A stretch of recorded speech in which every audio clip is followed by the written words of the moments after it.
Hi everyone. So I have a song for you to listen to on the top of the episode. This song is by The Idler, and the song is called Beautiful Escape.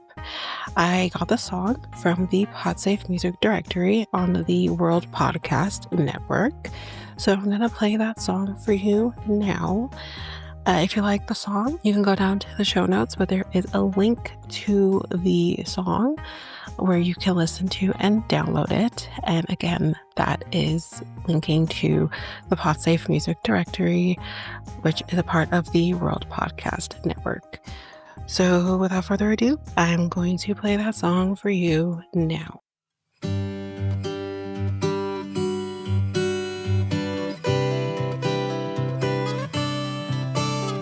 The time I spent with you was to me a beautiful escape. Something so impossible, feelings that remain.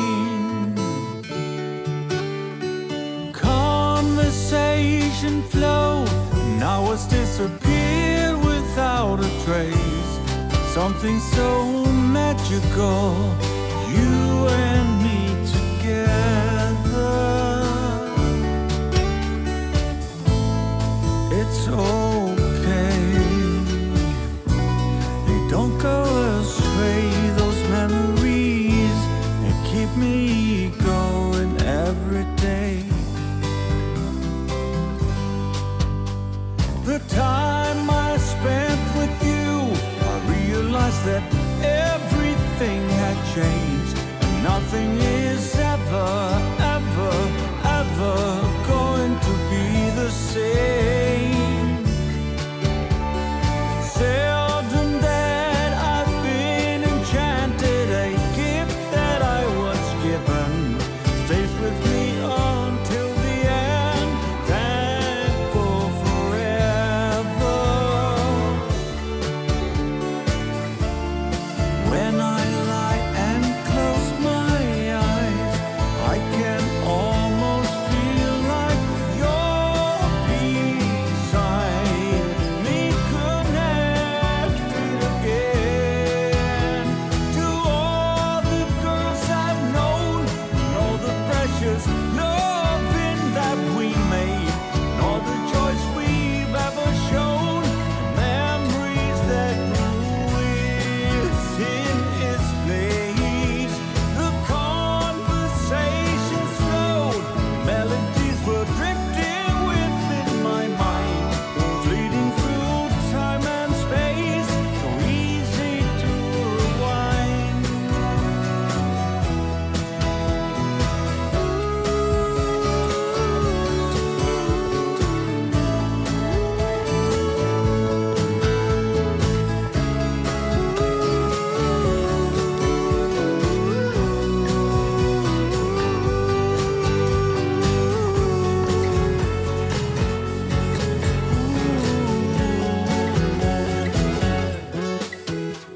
The conversations flowed, melodies were drifting within my mind, fleeting through time and space, so easy to rewind.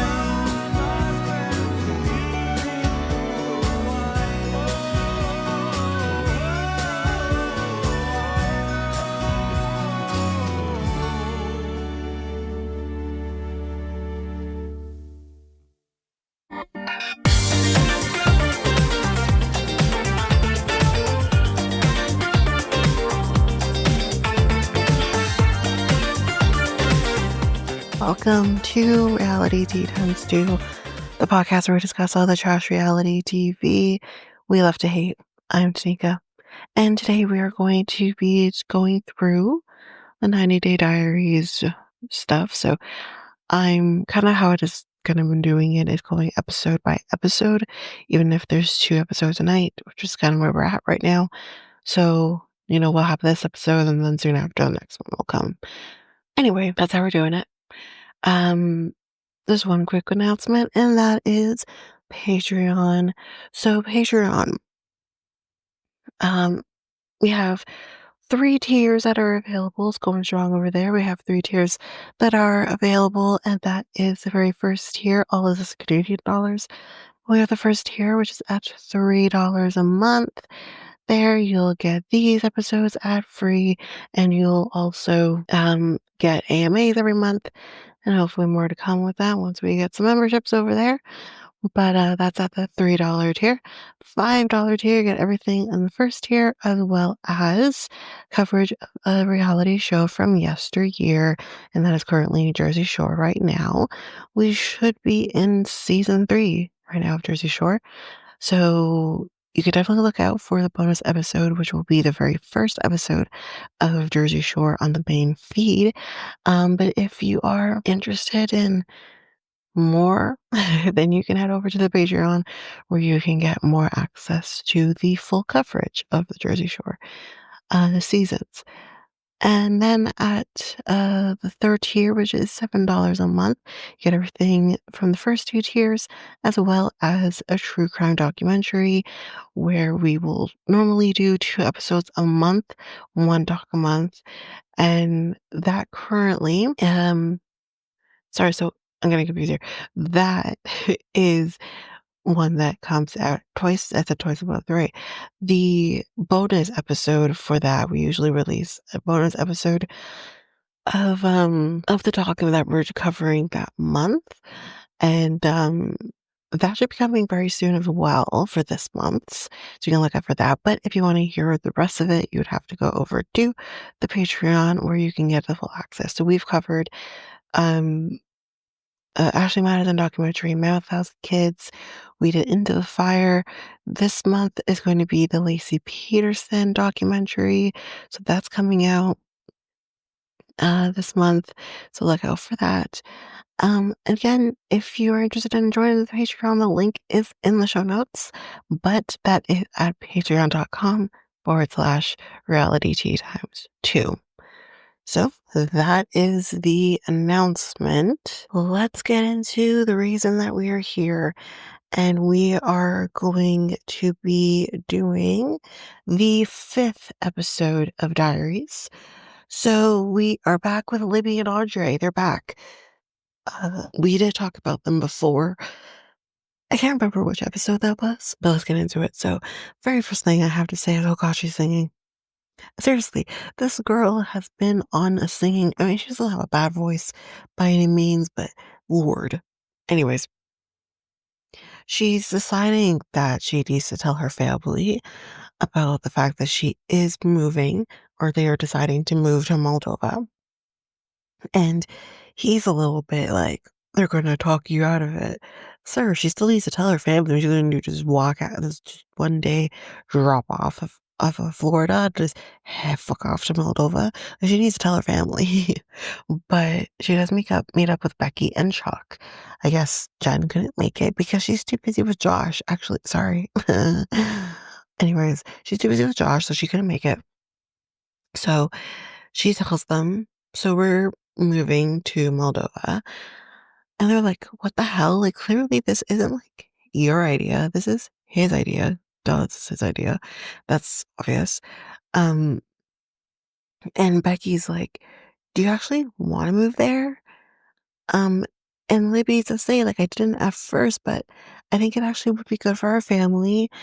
You know, it's a great country, and yeah, like she's open to it. And Becky, like, this is bullshit. This is bullshit. Like, it's not her idea. No, it's not her idea. Clearly, it is Andre's idea. But she could say yes or no to it, and she ultimately said yes. Do I agree with the idea?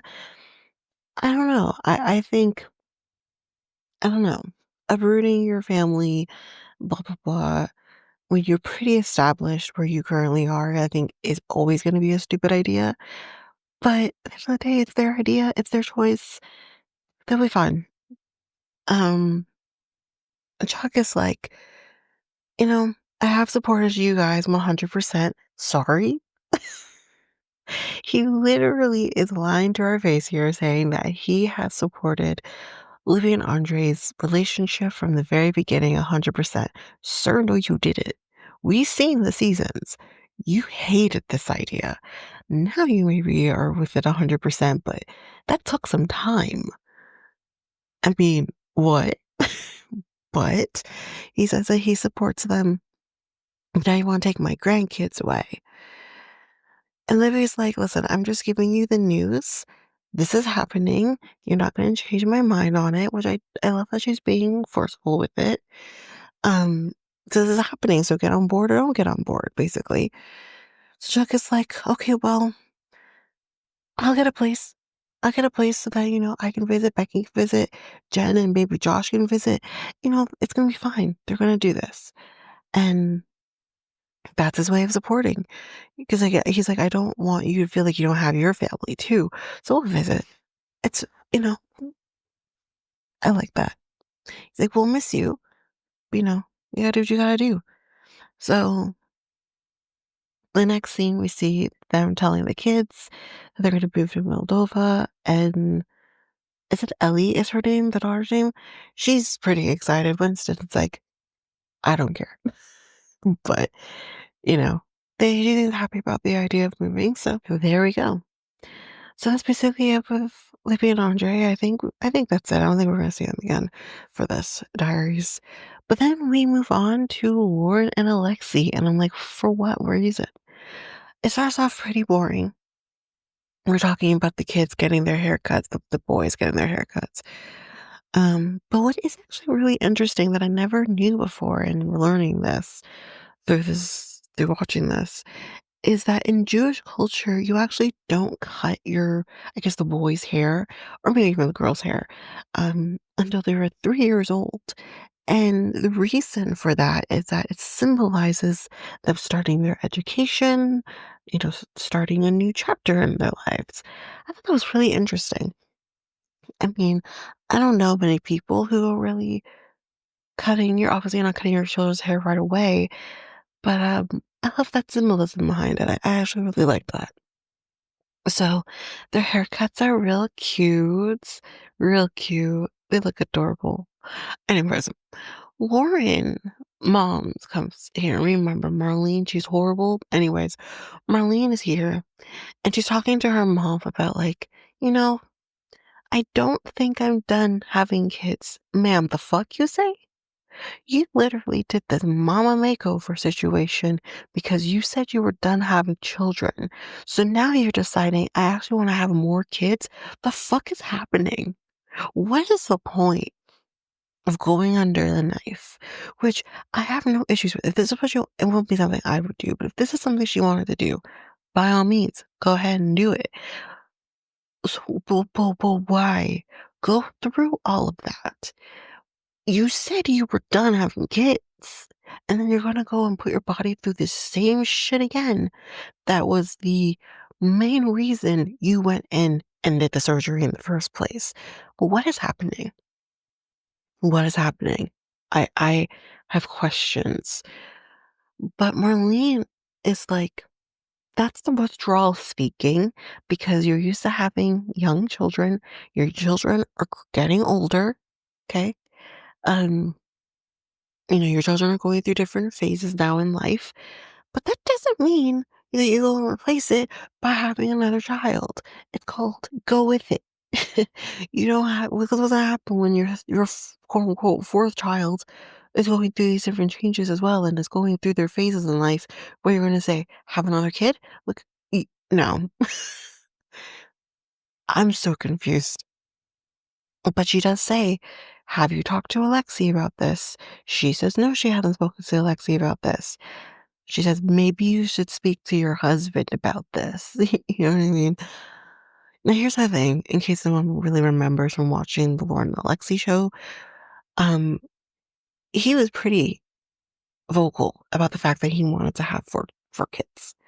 And I have no issues with you necessarily wanting to have 4 kids. I too at one point wanted to have 4 kids. Sometimes my boyfriend was like, more the merrier, sir. There's limits with this body and what the body can handle. But so yeah, I hear you wanting to have 4 kids, but he has changed his tune on that. I think the biggest thing for him is that he wanted to have at least one of each. He now has one of each. He's good. And she does tell him though, um, I don't think I'm done. Like I was, I'm feeling the feels of wanting another one. And he flat out tells her, I don't think we can do another kid. Now he's probably thinking, number one, we're already overwhelmed with three. Number two, you have the serious complications with your pregnancy, your last, not even so much pregnancy, the labor. She's actually had pretty big complications, at least with two of them, if not all of them, and they've just gotten worse and worse. So he's thinking that. Then he's also thinking, ma'am, we just spent money on a mama makeover because you said you were done, and now you're telling me you want another kid? What is happening?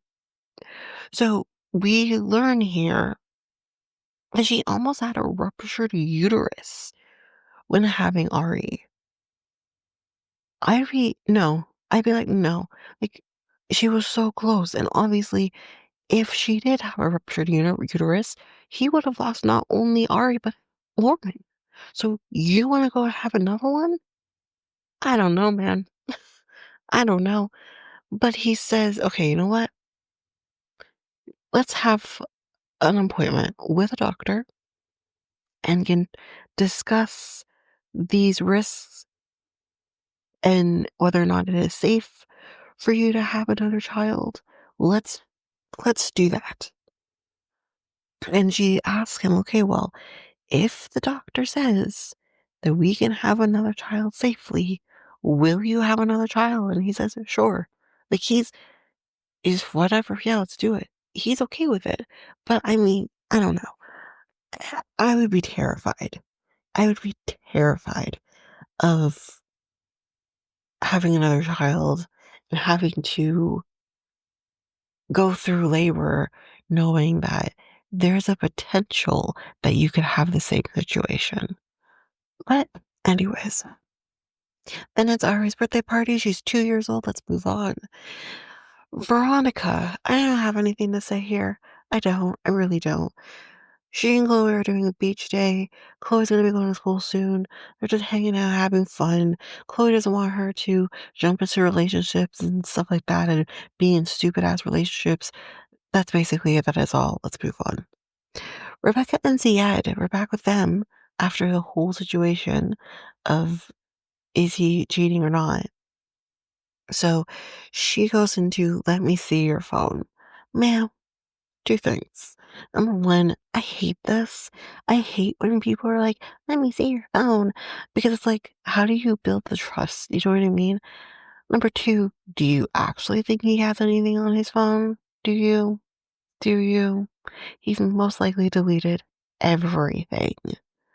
Probably deleted most things while sitting in the Jeep before he came back out with your son. Anyways, she's like, there's nothing incriminating on the phone.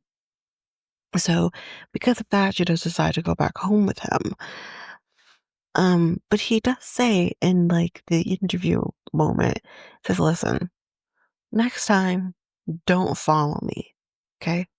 Because next time it's not gonna be good. And she says, is that a threat? He straight up says yes. He just straight up says yes. But here's my thing. Why?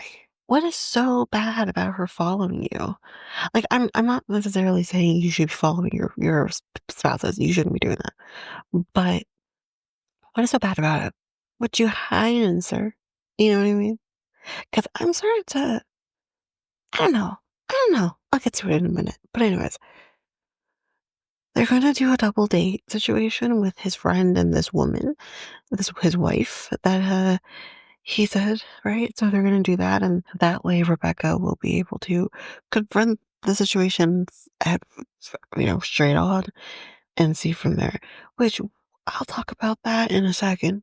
So 1 week later, this double date is happening.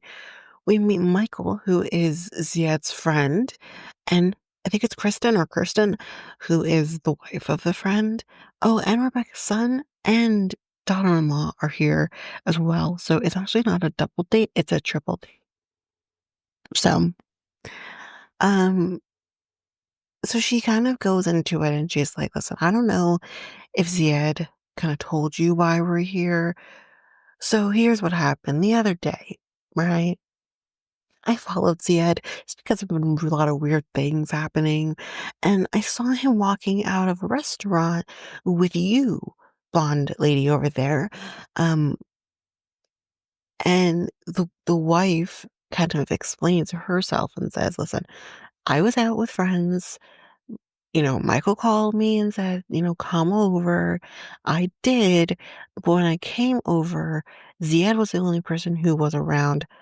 Um, and I have questions about that too. Has he met the wife before? Unless she watches 90 Day Fiance, how did you know that was him? How did you know that Ziad was Ziad? And I just have questions like, have they met before? I don't know. Maybe they spoke on video call and he saw her. I'm just questioning it. But anyways, when she got there, all she thought was Ziad because he was in the bathroom. So they went outside to have a smoke because he was going to smoke. So she went with him. Here's the thing. If this was me and I'm meeting up with my partner who was just out with his friends or friend or whatever, and you go outside and have a smoke with Ziad. No, no, no. No, no, no, no, no. I'm staying back, waiting for my man to come out of the bathroom, and then I will come outside with him. I'm not going to walk outside with this man, friend to him or not. I'm not going to do that. I'm going to wait for him. That's what I would do. So that part also seems really interesting. And the only reason I'm breaking it down is what comes later. So she says nothing happened. And she does ask Zied, like, how does it make you feel that she doesn't trust you, ma'am? But it's a good question nonetheless. And he says, like, it doesn't feel good. It doesn't feel good. He, you know, doesn't, he wants to be trusted. And I understand that. But seriously, this whole encounter of of this interrogation, because it's what it is, it's really freaking awkward. And it does make Rebecca actually look stupid by doing any of this. I wouldn't have done any of this. What a normal person would have done is just, let's just do a video call with their friend and the wife so we can clear the air. I wouldn't have met up with them. It's just weird. Anyways, later that night, they're home, right? They go home. And Rebecca's like, I believe they are married, which again doesn't mean shit. Just because they're married doesn't mean anything. Doesn't mean that she can't cheat on, her husband with his friend. Happens, it happens, right? Or if like they have opened up their relationship or something, right? Anything is possible. They are married, sure, I believe it too, but doesn't mean anything. So she says that, and she's like, I have this weird feeling though with how he has been acting because at the end of the day, he's still sneaking off and doing these phone calls away from Rebecca. He's still being like, let's go to bed, and then he's doing that. Like, that is still weird behavior. And she's like, he lied about, you know, how he knew the friend. I can't remember exactly how he said he knew the friend, but she's saying that he lied about that. And she said he lied about why she went there. So he said, oh, she was home by herself. So she came out. That's what happened. Husband Michael says, oh, so she was out with her friends, and she said the same thing. And I called her up and said, come on over here. There's an inconsistency here, which isn't huge in my honest opinion, but it is still a weird inconsistency. And she said that, and this was a good one. This was a big one. He lied about who was there. And he said it was supposed to be a guy, that's what the friend said too. But then it's like, okay, well then that changed. I don't know. But that wasn't a big thing for me. This is a big thing for me. She says he's now at the store because he wanted fruit. You leave your house, you go home, you leave the house to go buy fruit. It is so crucial that you need to go buy fruit. I don't know what time of night this is, but we kind of all know that if you eat certain fruits, it could sit on you, cause gas and shit. So you're gonna go out there and get fruit? Why didn't you go buy the fruit on the way home, knowing you needed the fruits? Or why can't it wait till the next damn day when it's an appropriate time to eat said fruit? Something is fishy here. I was of the mind in the last episode, like I said, that Zied, no way. There's no way in hell Zied's gonna cheat on Rebecca. He loves her. He's all about her. He's not gonna do that. I'm unsure now. And I do wonder if the reason he's potentially stepping out is because of the revelation that they can't have biological children. But like, I'm not saying that you should do that. Absolutely the hell not. But I do wonder if that's when the changes started to happen. Something ain't right. I think he's cheating on her, y'all. I think he's cheating on her. I am so disappointed in Ziad if that is what he is doing. So disappointed. Anyways, that is it for this episode, for episode 5. All right, so you can look out for another episode of Diaries, which will be probably coming fairly soon. Not sure when this is coming out versus another one, but I'm gonna say this is probably coming out Tuesday. So yeah, you'll probably get another Diaries episode later today. But yeah, that is it. That is it for this episode. So if you like what you heard, please rate, review the podcast on either Apple Podcasts or Spotify. Also, don't forget that you can also share us with everyone in your life if you really love this. And I do want to read those reviews. I'm definitely getting 5-star ratings, but I want to read those reviews. So send me those reviews and I will read those 4 and 5-star reviews on the podcast. Also, we're on every one of your favorite podcast apps. Every one of them, including you can find us on YouTube at Reality Tea Times 2. If you want to connect with us, you can do so by going to either Facebook or Instagram at Reality Tea Times 2. You can also find us on Twitter, TikTok, Reddit at Reality Tea Times 2 Pod. We also have our email, which is at realityteatimes2 at hotmail.com. Definitely want to hear from you guys. And we also have our new website where you can listen to all of these episodes. You can review the podcast on there as well. You can connect with me in any way, all the stuff. It's all there, and you can find me there at www.realityteatimes2, all spelled out, .podpage.io. It's there. And don't forget, I also have my other podcast with my friend Mikkel, Next Take Podcast, where we talk about all kinds of different topics. But you can find us on any of your favorite podcast apps over there as well. Or you can also go to YouTube and you go to Next Take Podcast, as well as our website, which is solo.to/Next Take Podcast. So yeah, there's that, and that's basically that. And again, don't forget, if all of this information is overwhelming, we do have all of the links, everything in our show notes. But that is it for now, guys. Thanks. Bye.